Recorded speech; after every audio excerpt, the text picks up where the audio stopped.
YouTube पर देश का नंबर 1 न्यूज चैनल चुनाव मतलब न्यूज 24।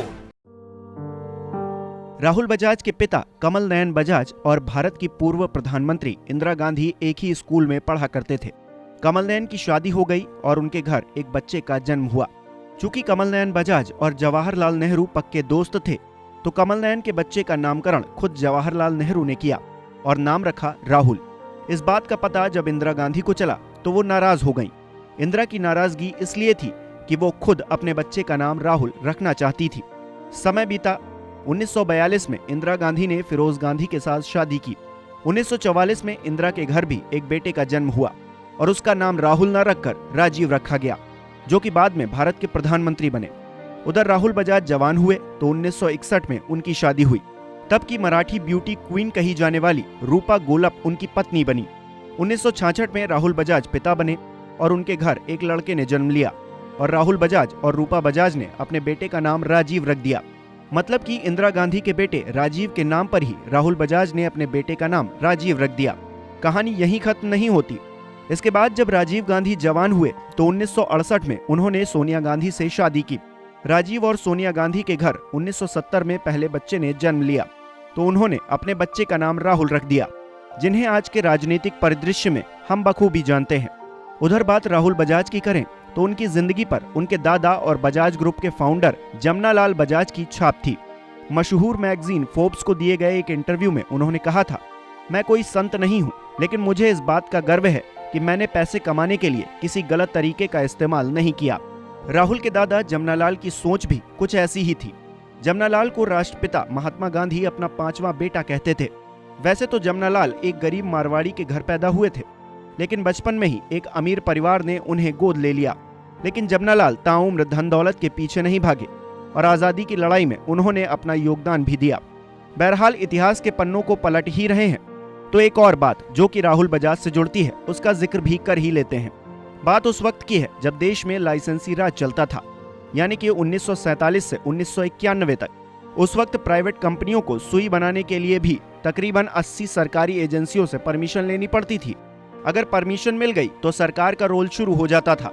सरकार प्रोडक्ट कंट्रोल करती थी।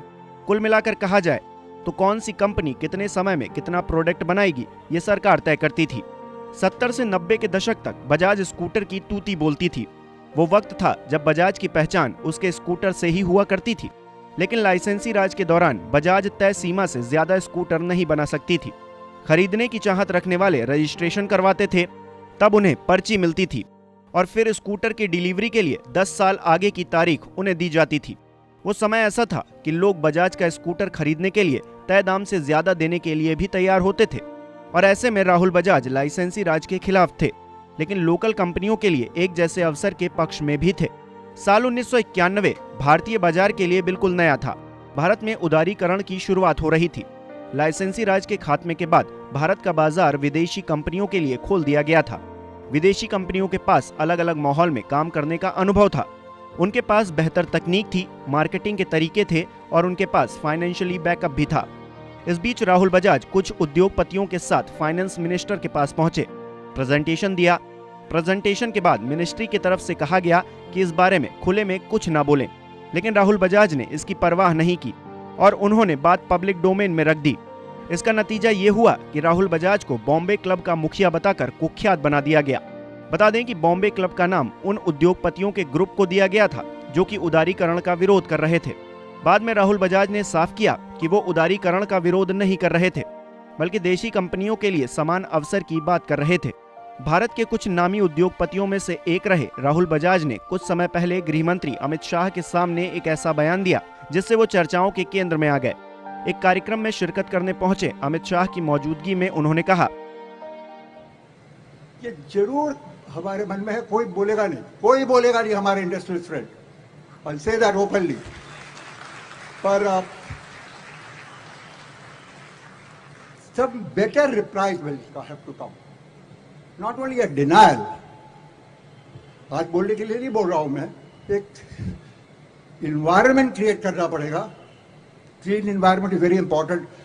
Delhi is getting a little better, fine, but एक environment create करना पड़ेगा जिसमें, ठीक है, UPA 2 में तो हम किसी को भी गाली दे सकते थे, दैट इज अलग बात।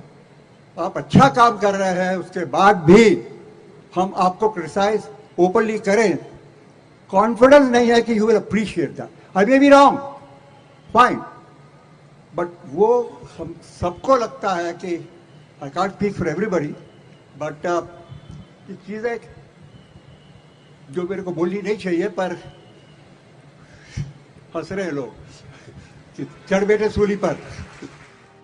हालांकि राहुल बजाज के इस बयान की कुछ लोगों ने तारीफ की तो कुछ लोगों ने उन्हें क्रिटिसाइज भी किया।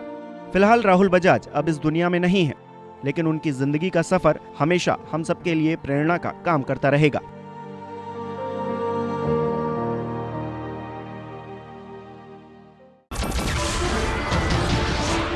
नमस्कार, मैं हूं मानक गुप्ता। अगर आपको हमारा ये वीडियो पसंद आया हो तो इसे लाइक और शेयर जरूर करें, और हाँ, हमें सब्सक्राइब और फॉलो करना ना भूलें ताकि आप देश और दुनिया की कोई खबर मिस ना करें। तो जुड़े रहिए हमारे साथ और देखते रहिए News 24।